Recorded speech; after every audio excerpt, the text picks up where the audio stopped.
Hello, I am Mayor Cashenna A from the city of Glenarden. Today, we are live with two of the most phenomenal women that are really interested in making sure that we understand not only that we're healthy inside, but we are also healthy outside.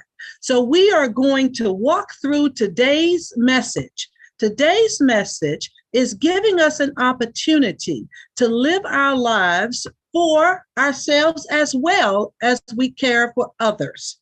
That's something that has always been a challenge when you are a community leader, as I am. You always find yourself in the last place because you really want to take care of the people you serve. But when it comes down to the month of May is about mental health and wellness in our communities. Today's forum will help us understand what we can do to not only be healthy and take care of those that we serve, but to be good to ourselves as well. I have with me this evening Ms. Foxye Brown Jackson. She is a nurse for the last 25 years. She is also a former sexual assault nurse examiner and a forensics nurse as well.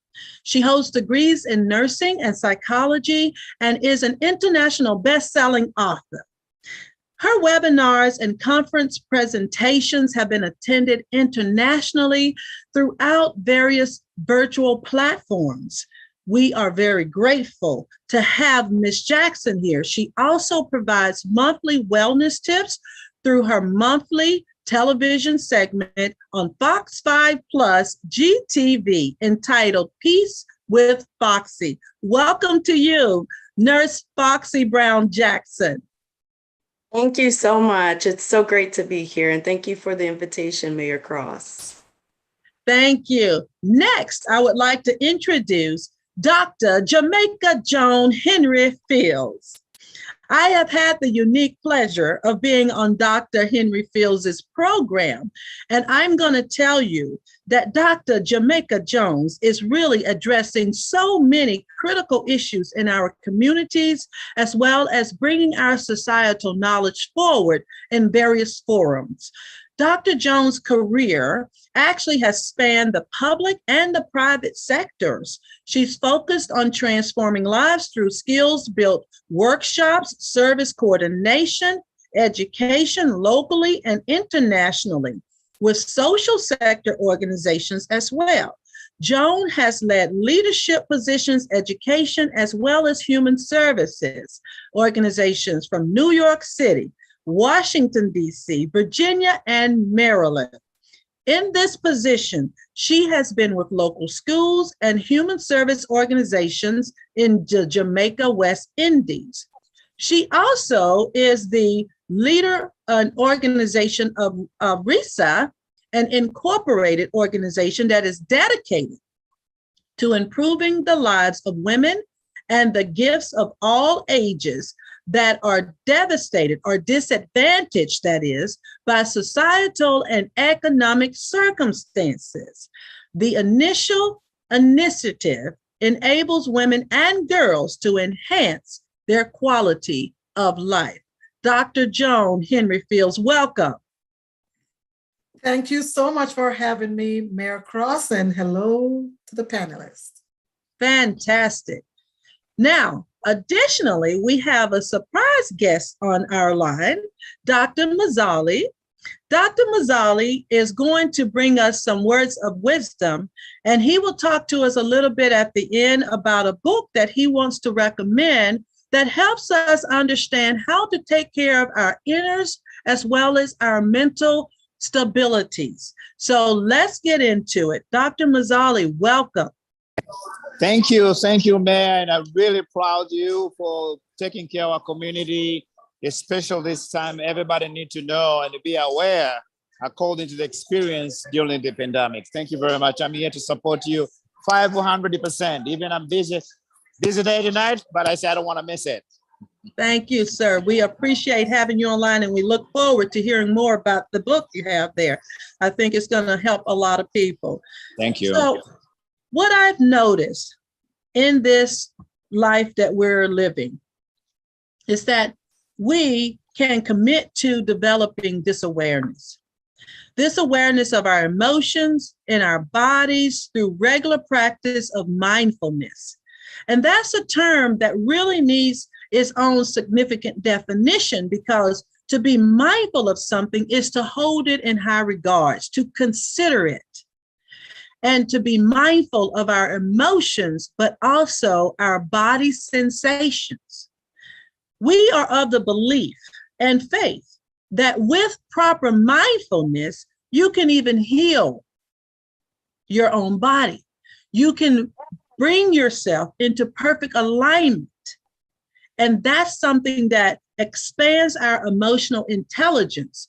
We can work to improve our emotional literacy and as well as our feelings to adequately describe our inner experience. And that's what it is, being mindful about not just what you are able to do, but explaining and being able to vocalize what's happening within you, to be able to have that release. To take the practice, this takes practice.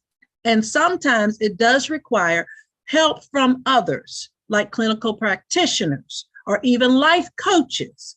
So today, the events of our lives have put us in such an interesting position. COVID-19 left us in really emotional distress in many different ways. Many were emotionally distressed from economics, some emotionally distressed from having lost loved ones through this pandemic, and others emotionally distressed from having been separated. That was a real trauma, being separated from others, not having the interface, being locked away for over 2 years. Necessary. But we are here to talk to some ways that we can respond. Now that the world is open, for the most part, COVID hasn't left us, but we are able to respond intentionally. I want us, this community audience, to be deliberate about our mindfulness. Be deliberate. We can become active agents that change our emotional responses to everyday events. So now, you've heard enough from me. I hope this gives you the foundation of the introduction to mindfulness and what we are about to talk about this evening. If we look at mindfulness, there's tons of exercises that we can go through, but we are going to actually allow our panelists to give us some of that as well. So mindfulness is just a basic human ability to be fully present, aware of where we are, what we are doing, and not overly reactive or overwhelmed by what's going on around us. That's your definition for tonight's forum. This is Mayor Cross, and this is tonight's forum on self-care. Dr. Foxye, actually Nurse Foxye Brown. I'm going to promote you. You're going to be Dr. Brown. I'll take it. Means I got to go back to school. Nurse Jackson, can you talk to us about how mindfulness is being adopted in the mainstream? I mean, it's a big buzzword for us in this month of May. How is it growing so quickly? Does this help us or hinder us? I do believe that it helps us. I have seen mindfulness. Well, when I used to teach it, it was a secret, so to speak. You know, you talked about it in corners, but now they're bringing it into the schools. They're bringing it into our workplaces. They're giving us time to learn about how to be mindful in our everyday life. There was a point where people were afraid of mindfulness because of the origins of the history of it. But now they're really realizing through research how it affects our focus, It helps to activate our sympathetic nervous system. It helps to calm us down. I remember before I changed my children's diet and introduced mindfulness many years ago, they were typical children. They were boys, so they jumped off everything and they did boy stuff. And then once we started introducing mindfulness, they began to calm down. They began to be able to be more focused in their everyday life. So I do believe that this is a huge plus. Hopefully everyone grabs on and starts to put little pieces of mindfulness into their life and makes it a way of life instead of a buzzword. So, Nurse Jackson, mindfulness essentially is being able to wake up our inner workings, our inner mental, emotional, and physical processes. So, in medical terms, is that more of a chemical imbalance? How do we describe our inner emotions? Because to me, I feel like if I'm ever feeling off kilter, as we would say, off kilter, what do I do? How do I balance myself? Because if I'm waking up my inner workings, I really think I'm more than likely overworked. I'm overcharged. Yes. So one thing that we have to realize whenever we're talking about stress or trauma or these severe events that cause us to feel a little off, even like death and grief, there are chemicals that are released by the brain into the body, particularly endorphins, oxytocin, and dopamine. The dopamine helps you feel good, the oxytocin makes you bond, and the endorphins make you not feel pain.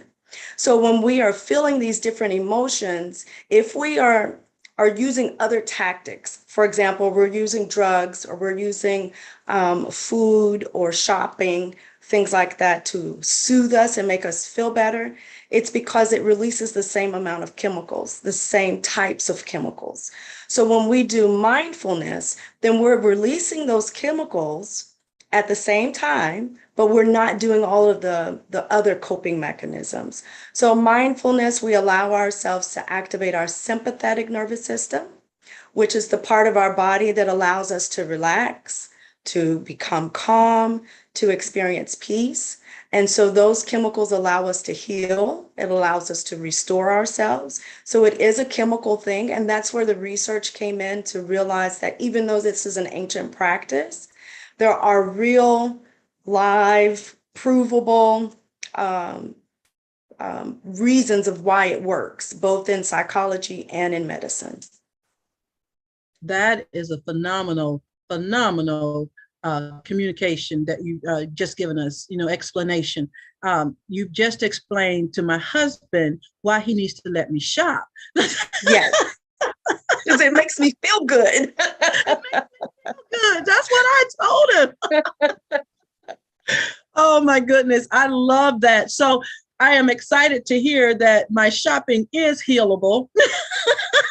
There is a way to get out of that. And it's called mindfulness. It's called being healthy inside and out. I do appreciate it. Dr. Joan Henry Fields, talk to us about how you ensure that we are more deliberate in what we do in life. Well, for me personally, I adopt the mantra that self-care is not selfish. And with that being said, I act accordingly. So we all know that everything we do in life is a mindset.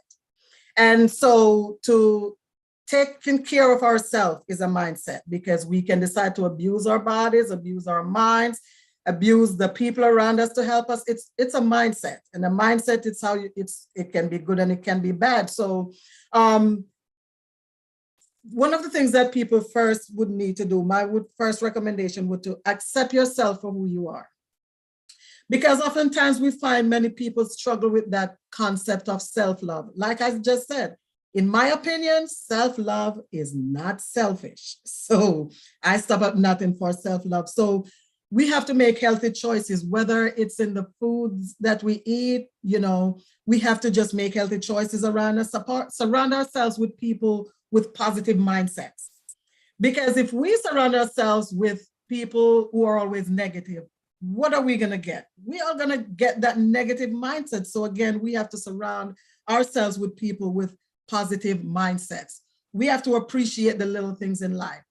You know, sometimes when we think that our situation is the worst, you just need to hear somebody else's situation, then you realize that yours is not so bad after all.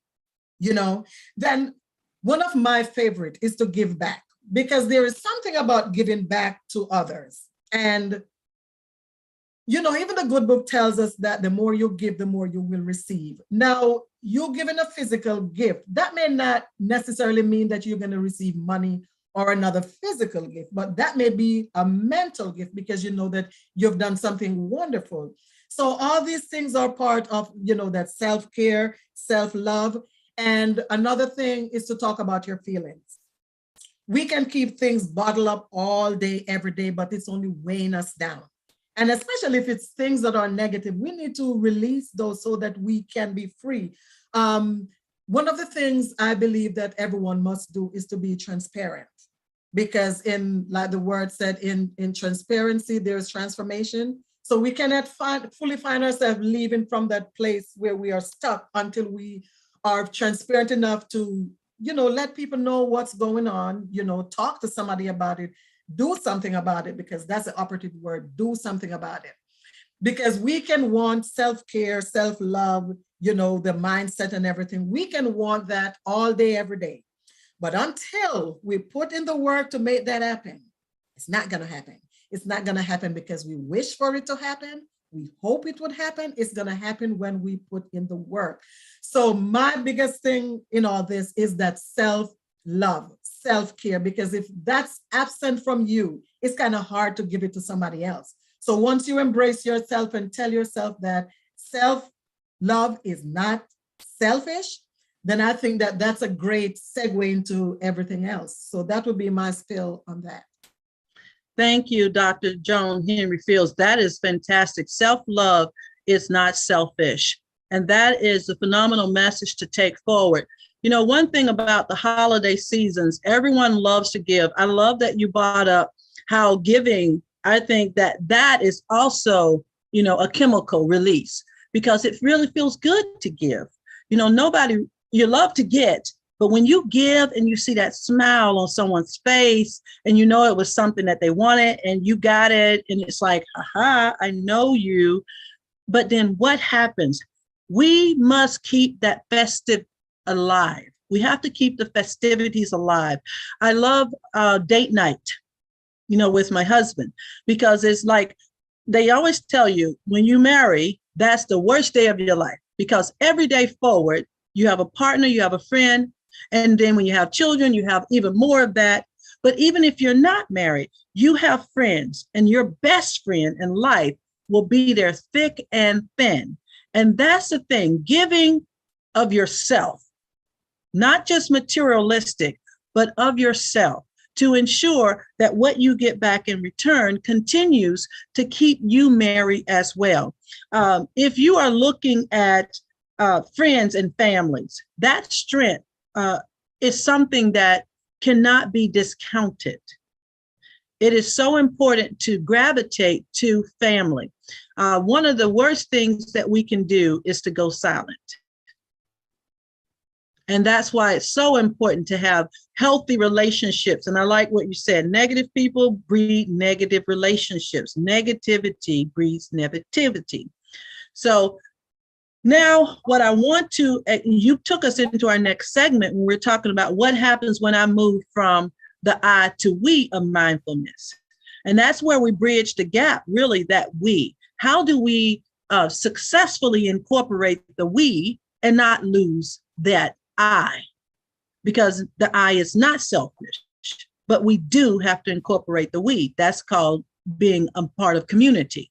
I do want to welcome Dr. Gloria Crossling, Miss Virginia World, over 60. Thank you for joining us this evening. So, thank you for having me. And feel free to collaborate.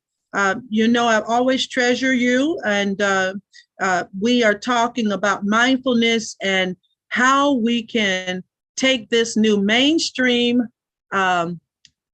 theology to the next level. to the I. But what happens when we move from I to we in mindfulness? Foxye. I want to use your example of date night to answer that question. So when you go on a date, it's two individuals who should already be practicing the mindfulness. So when you come together at the table, then it becomes a we who's practicing the mindfulness. What makes that date even more superb is in practicing mindfulness, because some people, they hear the term, but they don't really know what that looks like. So if you're at a date and you're just a regular date night, you order your food, you order your drink, you have small talk about what happened during the day, and you pay your check, you go home. When it's mindfulness, you're sitting there, you're absorbing all the emotions that the other person is having. You're recognizing their movements when they eat. Which foods do they eat first? Which hand do they use to drink? Which one are you using to drink? What song is playing while we're saying this? What memory does that bring up for us? How are we feeling right now? Are we able to recognize what the other one is feeling? Are we sharing that? What is the inflection or the tone of the words that are being shared by one another? And we can do that in that small setting, in that small group of two people, but we can also do it as a community. When we have community events, say there's a festival and it's a large gathering of the community. If we're individual, we can't tell you anything that happened with anybody else at the event. But if we're doing it with mindfulness in mind, then we can recognize what this person was going through. We can see that this elderly couple is there. I have a fondness for elderly people. It's just, sorry. But we can recognize if they're holding hands. Are they holding hands because they're walking along? Are they holding hands because one has an ailment or a limp? What was someone feeling, or what did it seem like what was their behavior after they participated in an event? It's really taking in the entirety of the event. The weather, what does it feel like? What does it feel like when the sun is on you, but it's still cold outside? What is the entirety of the event? And the reason it helps with memory is because you have to use all of your senses. You're having to see, what does it smell like? Am I smelling funnel cakes? Am I smelling cotton candy? Am I smelling the air, the horses that are going down and the police are on patrol? What am I smelling? What am I feeling? What am I seeing? What am I tasting? And taking in all of that. And I say that because mindfulness isn't something that you have to necessarily make space in your day for. It is something that you can do in your everyday activities, whether you're washing dishes or eating ice cream. Is this ice cream a little gritty, or is this ice cream really smooth? Or do you even know because you ate it too fast, So those are little things that you can do. When it goes from I to we, it becomes an entire community. And because we're all interconnected, that one person being mindful affects the community being mindful affects the world. Oh my goodness. Phenomenal. Phenomenal. Dr. Joan, do you want to add on to that? Oh, absolutely. Because from my point of view, basically mindfulness means living in that moment. Yeah. So in other words, instead of letting things cloud our judgments and our assumptions, clutter our assumptions, we can respond to things using gentle words, being loving, being kind to each other. And of course, in so doing, we create better relationships, which are the building blocks to creating a better community, correct? And so to impact others and build stronger community, again, mindfulness plays a big role, and that begins with us together, all of us, right? Not just as an individual entity, it must begin with all of us in the way we express ourselves in our mind, our body, our spirit, our emotions, right? So when we are mindful, it is very likely that we are non-judgmental. And I think that's a big issue because we are quick to pass judgments without even knowing what the other person is going through. But when you look at it from the lens of being mindful in all things, then that's where that compassion come about. And then, you know, you build a stronger community because people know that they can come to you, you know, for support and not be ridiculed or shunned away. So it's all in that mindfulness. Again, it goes back to mindset. I'm a big fan of mindset. My book, The Power of a Positive Mindset. So I'm one of those Carol Dweck kind of girl.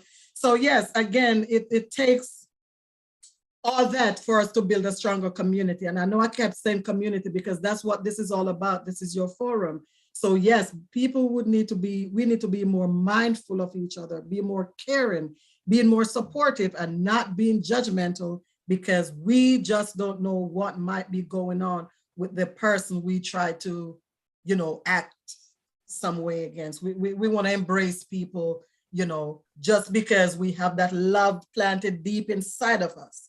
And not because we're looking for something in return, you know, just because we're genuine with our love. And that's how we're going to have a stronger, very mindful community. And that's pretty much my spill on that question. And I love it. I love it. And I thank you for bringing that I to we. That is a successful education for all of us, I think, even on this line and beyond, because here in the city of Glenarden, these community mayoral forums were created with the main purpose in mind of not only encouraging, but building an advocacy for our residents to obtain resources, but also to be able to maximize the potential of our community through knowledge. The exchange of knowledge is the growth of our community. You know, I don't keep it for myself. If I have it, you should have it. And these accesses that we have in elected officials should always trickle back to the community. Should always trickle to the community. That's why we are here, to give back. So I love this, the integration within the community, raising a community's awareness to not just the mental health, but personal health and uniting the two. It is so important. If we look at name it to tame it, I like that little tagline, and you can steal that for your next book, Dr. Joan. Name it to tame it. If you don't name it, then you cannot tame it. Mm-hmm. Biblically, it says, write the vision and make it plain. Whatever you want, that's why we have wish boards. That's also why life coaches will have you create your life mission board. Because you write it, if you name it, then you can tame anything that is blocking, anything that is not supporting, anything that is not adding value. That's the key piece to reasoning our environment. And Nurse Jackson, I love where you were with how things smell. I'm a huge fan of funnel cake. You didn't know that. But when you said funnel cake, you should have seen me smile, because funnel cake took me all the way back to being born in Mississippi and at the county fair. I always got a funnel cake and a red cinnamon candy apple. Those are my favorites. And that took me all the way back to being what, 9 years old. I'm not gonna give you my age now, but I'm a lot older than 9. But I thank you for that definition of how we progress from I to we, naming it to tame it. We are learning new strategies here in this forum, how we are taking time to invest in kindness as well, how we are being patient with ourselves, as well as being patient with our communities. I believe that being mindful is being aware, alert, your best you at all times, inside and out. It's a choice. Mindfulness is a choice. Mindlessness is also a choice. It's an easy choice. But being mindful can be a tough choice, particularly if you're in an environment that you're not really happy in. Those are the best times to practice mindfulness, because you are challenging the so what in your life. You are making things that are so easy to say doesn't matter count. Because what do they always say? Don't discount someone because you never know when you're going to need them in the future. Don't discount things today because it doesn't matter to you now. My mother always says that you have to put things in the context of the other person's shoes. And I love how you brought us to understanding that we, in any relationship, even if you have a pet, there is a we in that. You have to put yourself in the other person's context, in their environment. And if they're putting themselves in your environment, it is not a storm, but it's a marriage made in heaven. It is perfect because we are all being extremely mindful of the other. And we're being respectful and we're being patient, we're being kind. So self-compassion is where I want to go next. And I want to open this up to the forum. This is an ingredient. I don't want to ever have anyone feel sorry for themselves, ever. How can we be mindful that when things don't go well, that we don't fall into that despair, anxiety, and depression?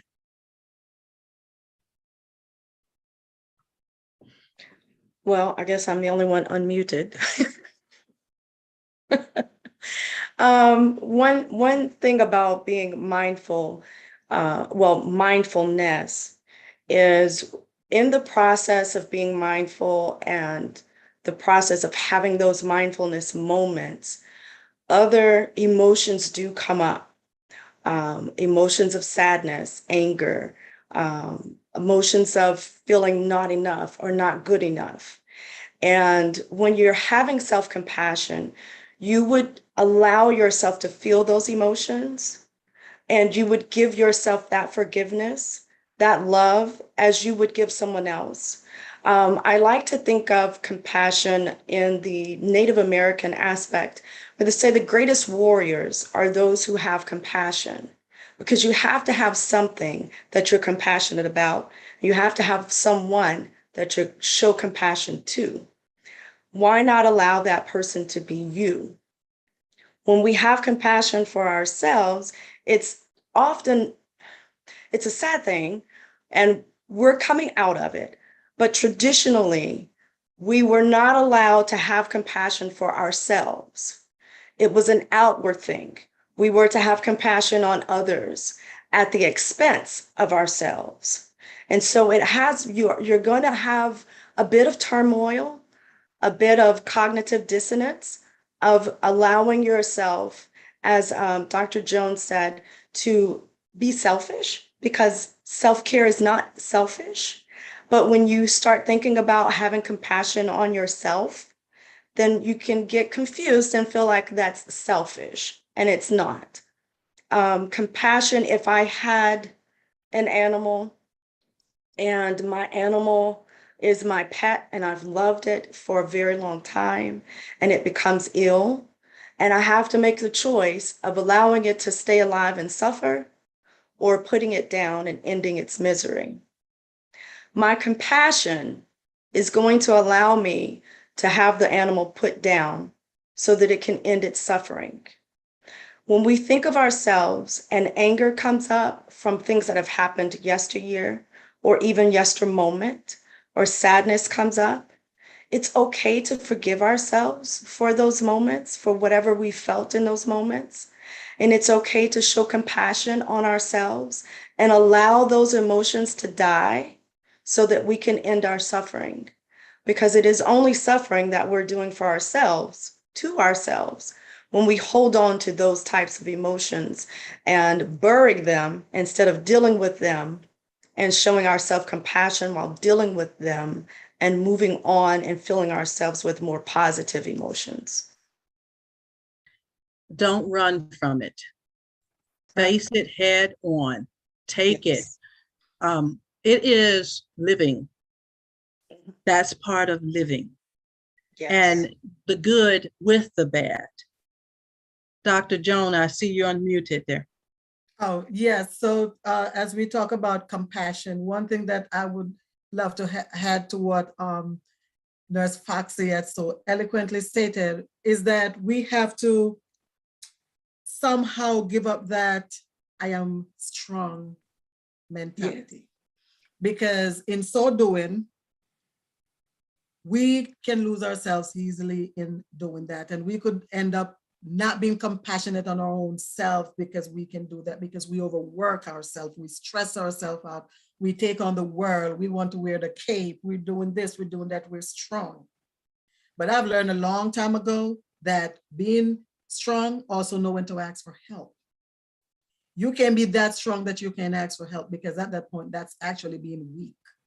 So if you want to be that strong, then you have to know that, yes, it's okay to ask for help. It's also okay to say no. So that's having compassion on yourself, because look at it this way. If you're not compassionate about yourself, how can you truly expect somebody else to be compassionate about you? I mean, you can't allow people to want more for you than you want for yourself, correct? So that whole compassionate thing goes back to the self-care, the self-love.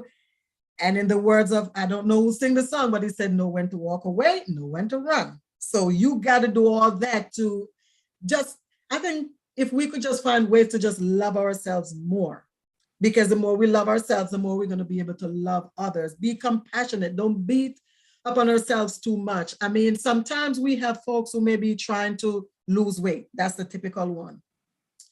It didn't take you 3 months to gain that weight. Why do you think it's going to take you 3 months to lose that weight? Come on, man. Like, seriously? So you have to be compassionate about yourself. And if you lose 1 pound, celebrate like it's the end of the world. Because what happened is that a lot of people wait for the end goal to celebrate, and they beat upon themselves in the meantime. So by the time you accomplish that goal, you all black and blue. You don't want to do that. You want to be nice and peachy when you finally achieve that goal. So celebrate as you go along. If it's a weight loss goal to lose 10 pounds, at that first half a pound, start the celebration. 1 pound, 2 pounds, celebrate as you go along, because that celebration will also help to give you that motivation that you need to be compassionate about yourself. Yes, I've eaten myself into a size 14. Guess what? I'm going to exercise my way out of it, but it takes compassion. You can't not like yourself every time you look in the mirror because you're not looking the way you think you want to look. It's all combined, that self-care, that self-love, having compassion for yourself. Let me tell you something. Every morning when I look in that mirror, before I go to work, I kiss myself and say, Joan, you're going to have a great day.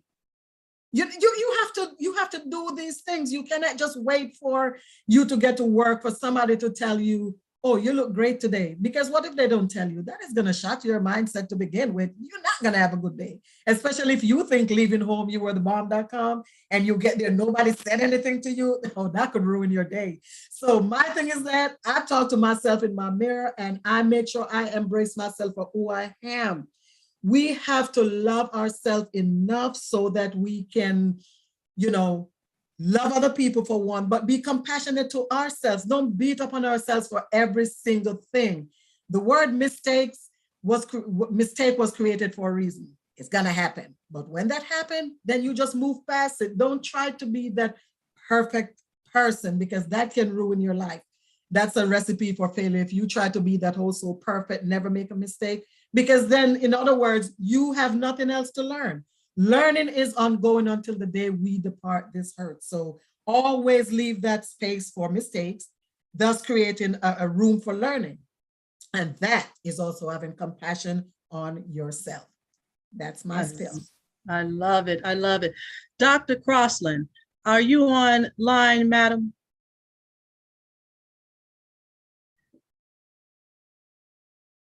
I don't see her there, but it's really important also. And I am here. Oh, there, I'm sorry. Can you talk to us a little bit about your journey? Okay. Do you mind talking to us about your journey to Miss Virginia World Over 60? If you all don't mind that I'm having some computer issues, so my audio is working fine. My visual is giving me a message that my network bandwidth is low. Oh, it's quite all right. I will do the best that I can. So So my journey to Miss Virginia World was something that I've always wanted to do. So the actual title is very long. It's Miss Virginia Senior World. And I've always, as a young girl, wanted to be Miss Senior World. And I think it's because I knew that aging was going to be my destination. And so I wanted to be ready when I got there. And when I was growing up, most of my mentors were, at the time I didn't realize, were my grandmother and her friends. And those are the ladies that were my role models.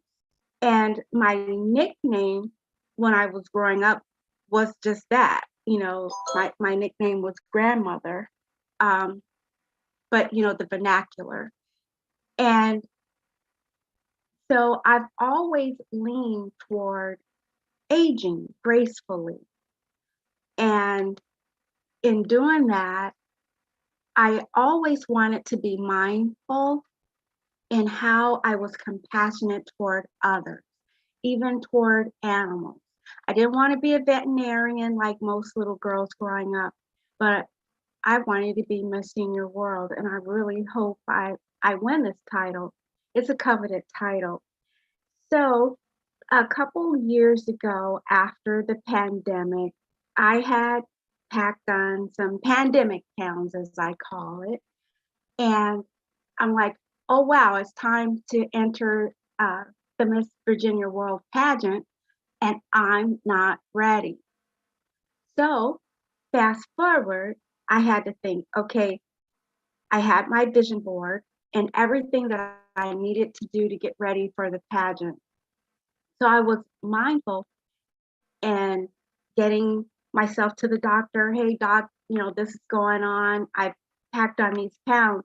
Help me. And he put together a team, and I have a nutritionist. I have someone that helped me with my mental health and eating behaviors and all of that. And that was really exciting.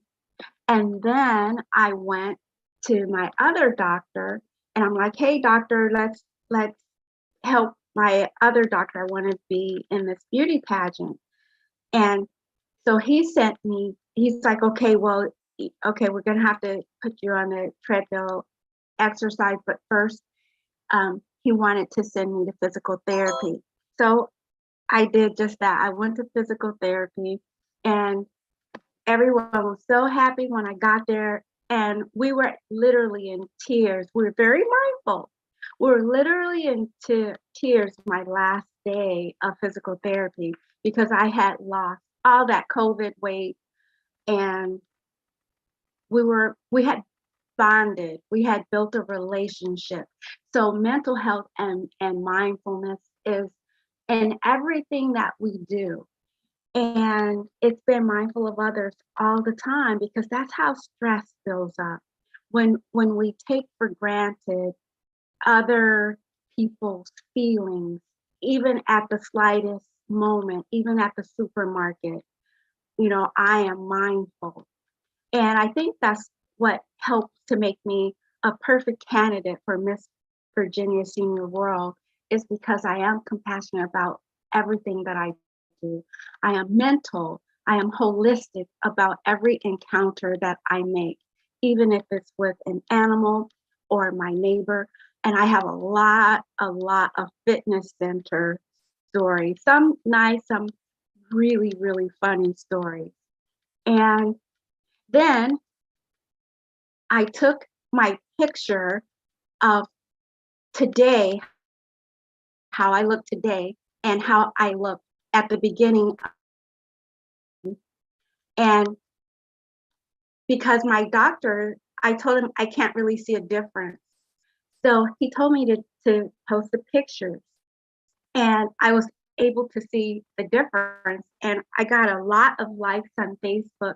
And a lot of people were like, wow, that's amazing transformation. So in mindfulness and being mental and holistic about it, I don't see a change, because passionately, I'm still the same person on the inside. I'm still passionate about wanting to become Miss Senior World. And it's not about how I look to me or how other people see me, but I still have to be mindful on how I do look.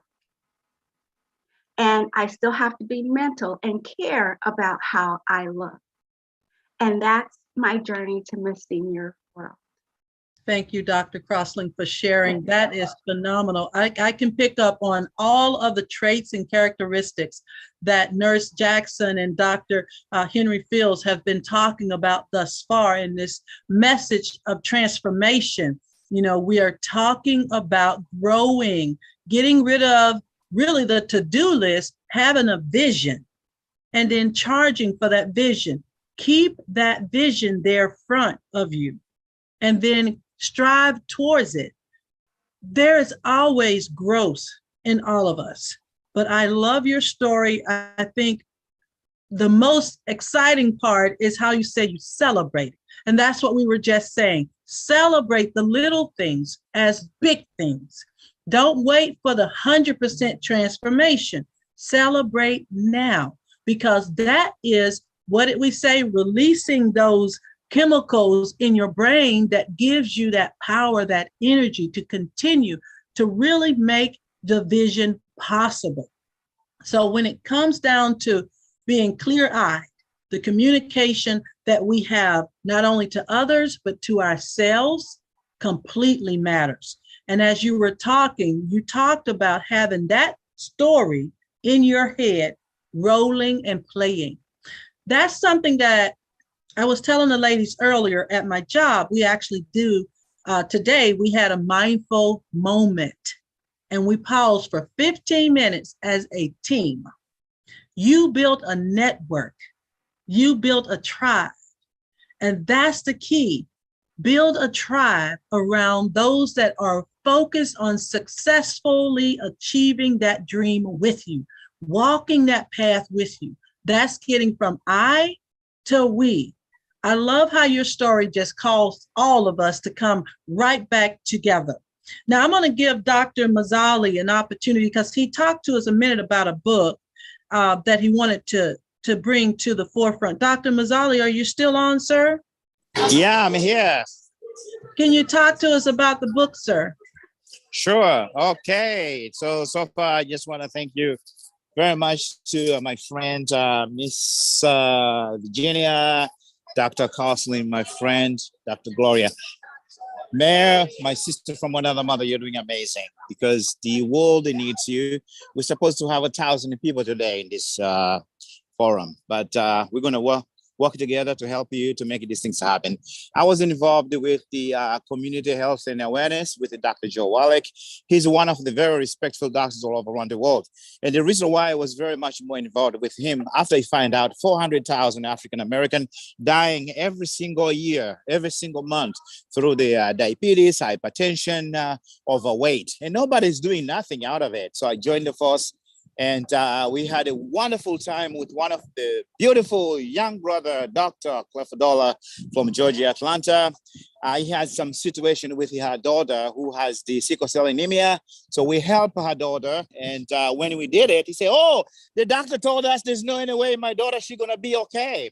So when we did it, and the Dr. Cleffadola gave us a couple $1 million, so we developed the book called Black Genes Don't Lie, which is doctor, what they told you, it's not the way how it's supposed to be, okay? It's all about the biblical way, what we put in your body. That's the key, because it depends what we are putting in your body. So all this mental healthy and autism, which is the autism, I done that project. So I present them to United Nations because some other countries in Africa, they kill those kids because they believe it's about energy. They have another dark belief. So I did that project with those doctors. So we have this wonderful book explaining exactly what we need to do. My sister Mayor in the United States, African-American who are dying every single day, premature death, just because for no reason, as the Bible says, lack of knowledge. As you know, during the pandemic, how many Black African-American died? A lot of them. And then people, they say, why? Just because of vitamin D. They don't go outside to get the sun. And that's the issue. When you go to school, the shooting, why?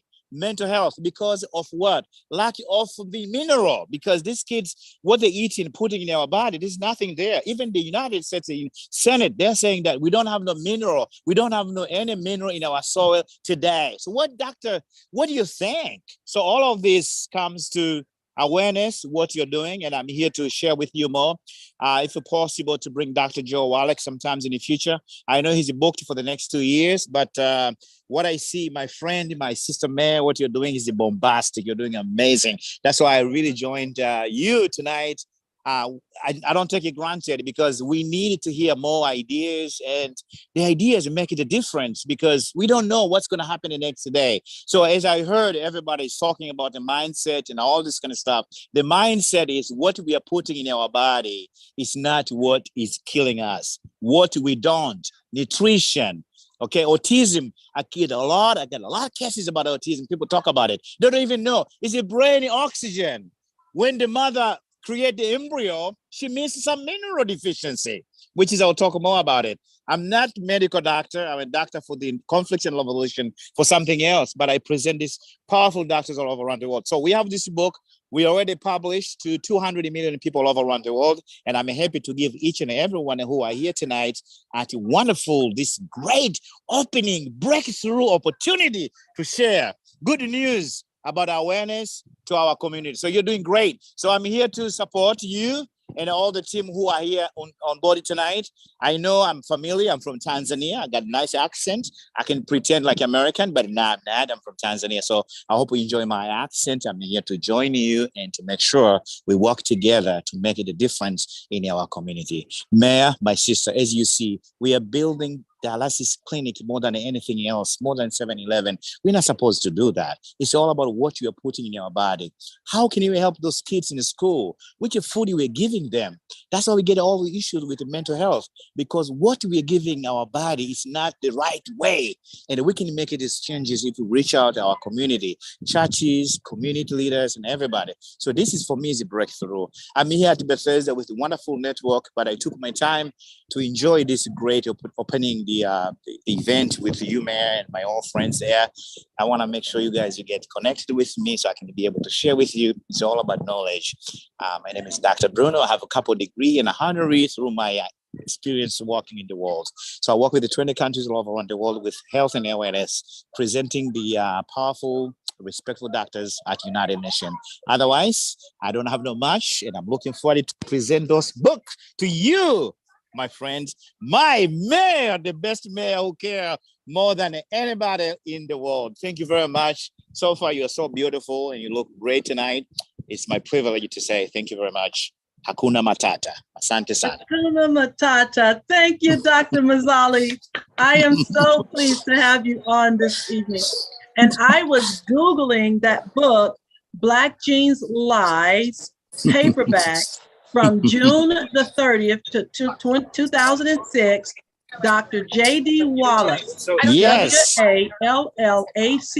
Oh my goodness. Wow. You can actually purchase this off of Amazon. And I'm going to tell you, it's at 5 stars. So I will definitely make sure that we get this knowledge out. Thank you so much. I will bring the book myself, give it to you, and I work with him. And you can imagine how much experience I have. We put more than 600 kids who have the autism, which is the big deal, and we put them on the center, and we did the research and all kinds of stuff, and we helped them to become normal. So that was the biggest project I did with Dr. Joe Wallach at United Nations, with Central America and other countries all around the world. So I'm glad you are familiar with that. So I'm happy to give the book to each and everyone for free anytime you let me have it. Oh, Dr. Glory, let me give it to her. That would be great. I'm here in along Bethesda area, so whatever we can make arrangement, I'm here to support you. Whenever we're doing this, is the beginning for the more to come in action. Oh, thank you so much. Dr. Crossland is familiar with my contact details. I want to thank you again, a superior guest panelist here, educating us about the nutrition of our body. That's the third leg of our event this evening about being mindful, the nutrition of our body. So I just want to go into our last portion here. We're getting right at time. This has been very fruitful for me. I like to use the term fruitful because I feel like I've grown through this session, and I want to thank everyone that has come on and shared in this moment with us. We are going to be a lot more aware of who we are and who we are surrounding ourselves with, and also our environment. We will be a catalyst for change, a catalyst for positive actions. And when met with negativity, we will definitely find a way to shift the narrative. We have to shift the narrative. We need a healthy dose of self-compassion, as well as giving up on the black and white thinking. It's kind of gray. Wouldn't you imagine that it's kind of gray, Nurse Jackson? Yes, it is very gray. I have been sitting here and I love everything that's been said and presented.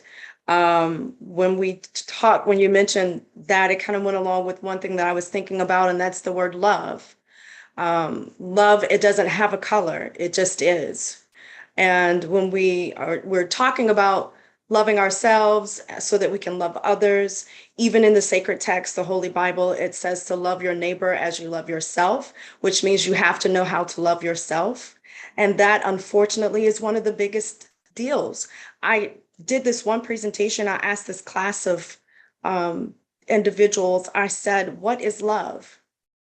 And I was expecting hands to go up really quickly, but no one could answer me with a definition of what is love. And many times it's because we've all experienced the word love very differently as individuals and as a community. Some have had love meaning an abusive relationship or a toxic relationship, and that's what they know to be love. And so when you're saying love yourself, they're saying, no, I don't want to do that, because what I know to be love is very abusive, and it's something that I do not want. And I want to extend the privilege and the opportunity for everyone to know that they can redefine what love means to them. And that is part of being mindful. In your mindfulness, recognize that what I know or what I feel others have done to me in the name of love wasn't correct. I mean, it reminds me of Tina Turner. What's love got to do with it? You know, what she experienced as love, he said he loved her, but that wasn't healthy love. It wasn't a healthy situation. And sometimes when we're in a relationship with ourselves and we're loving ourselves, it can be unhealthy. And it just gives us, I just want everyone to know that it's okay that you've had that experience. And it's also okay to know that you have the ability to recreate what love means to you and how you define love and how you love yourself and how we love one another as a community.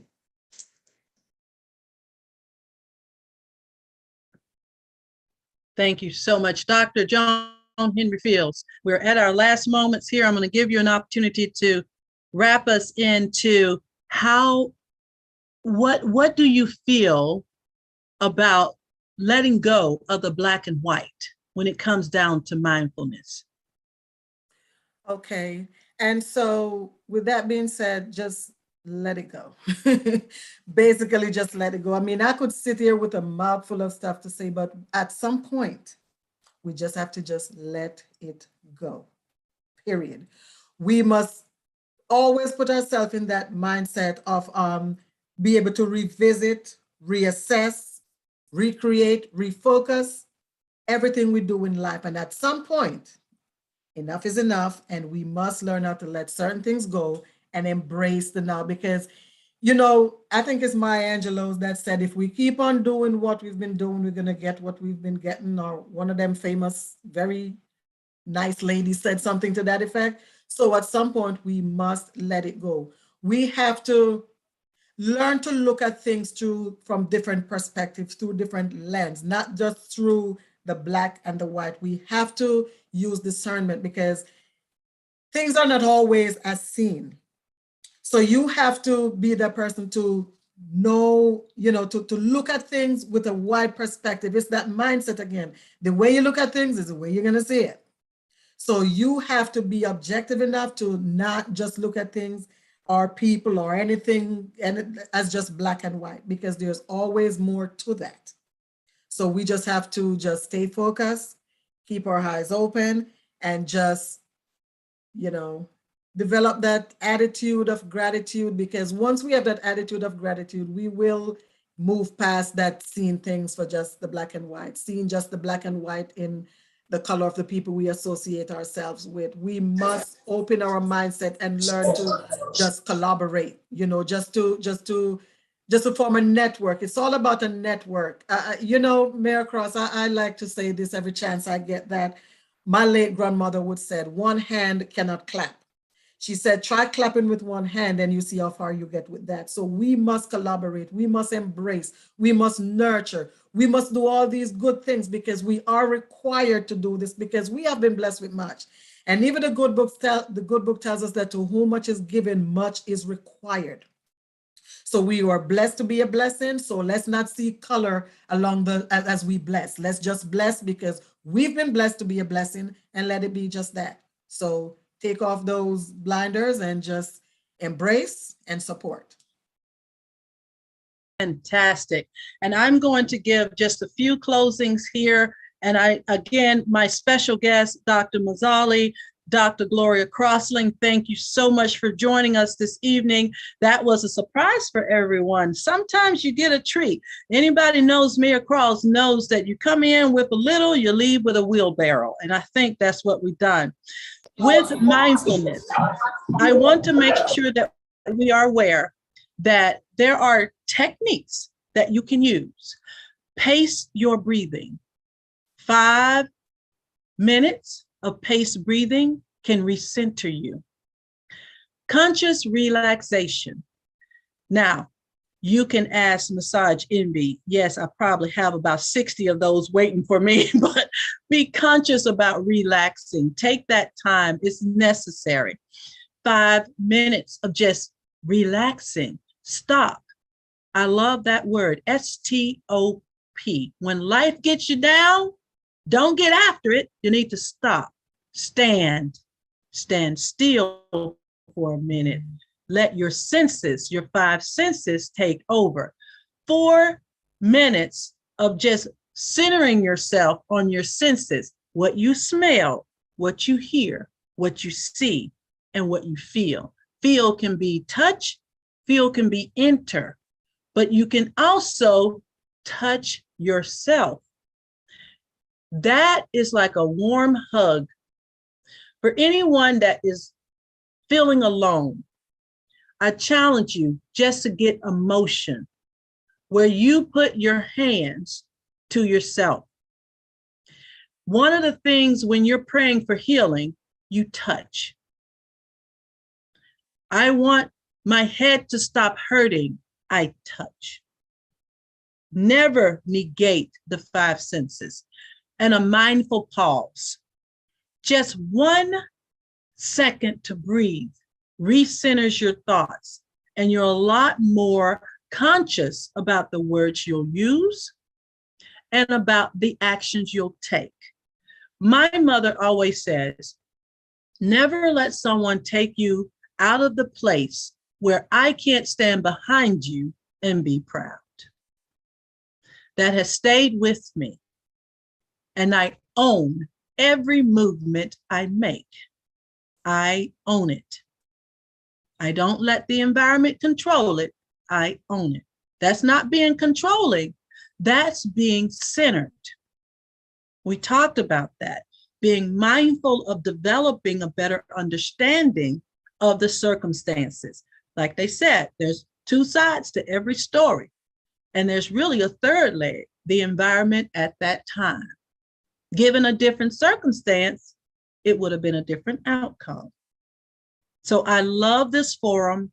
Every one of my panelists and guests that have come on this evening, you are phenomenal, educated, and beyond all the words that I can come up with, I love you. And I thank you. I'm Mayor Cashenna A. City of Glenarden. And this has been Relaxation and Mindfulness. Amen. Thank you so much. Have a blessed evening, everyone.